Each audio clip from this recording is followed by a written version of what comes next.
I tried to think of a good zombie pun, but I just couldn't come up with anything.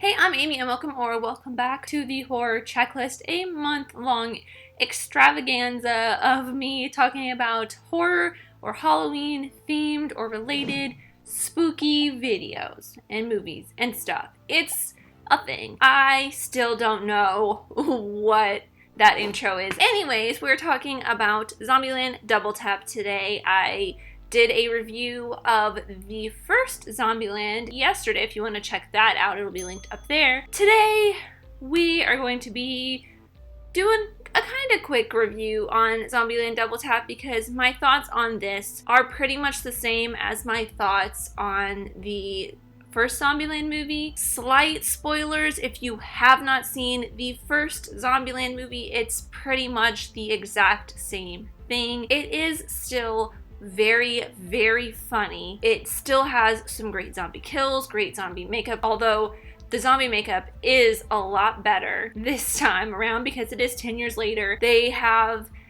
a really great dynamic between the characters because they have had so many years to build up their relationship. They don't specifically say in the movie how many years it has been since the first one and this one, but because Abigail Breslin says at one point that she was 12 when the zombie apocalypse, 11 or 12 when the zombie apocalypse happened, and then later on they show her blowing out the candles on earlier on, they show her blowing out candles on an 18th birthday cake. It has to be somewhere around 6 to 7 years. I would assume not the full 10. The world building they did is really great. They do the show don't tell method, but they also do the telling because you can't really, I mean, you could in a way, but it wouldn't make as much sense. So I'm okay with the show don't tell because it's also kind of part of the MO of this series to have Jesse Eisenberg narrate the intro and narrate some other parts of it. So he does narrate quite a bit of the opening sequence to get you up to speed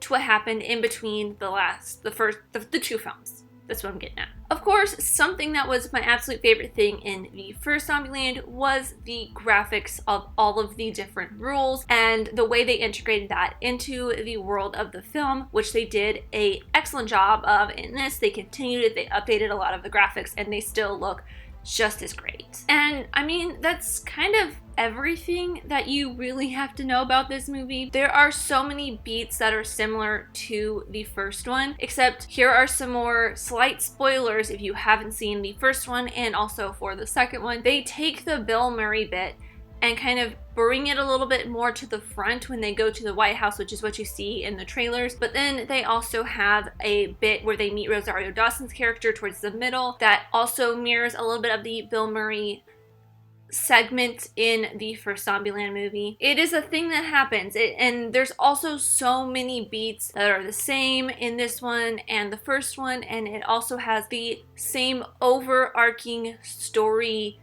arc / line in a way of them not wanting to be together even though they just spent like 6 or 7 years together, and then at the end realizing that being together is home, because that's kind of what happened at the end of the first one. I was like, okay, that's okay, cool, good, great character building, but whatever.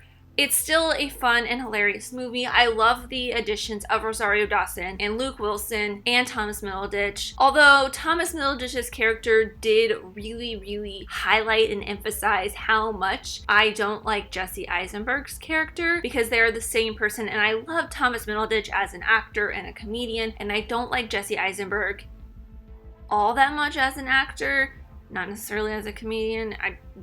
He's not funny to me. It highlights a lot how annoying and neurotic Jesse Eisenberg's character of Columbus actually is. But I did love the dynamic of Luke Wilson and Thomas Middleditch's characters together with Rosario Dawson, plus their foils, although they're the same person, but they're like the mirroring, I guess it would be a better way to describe it, of Luke Wilson and Woody Harrelson and Thomas Middleditch and Jesse Eisenberg.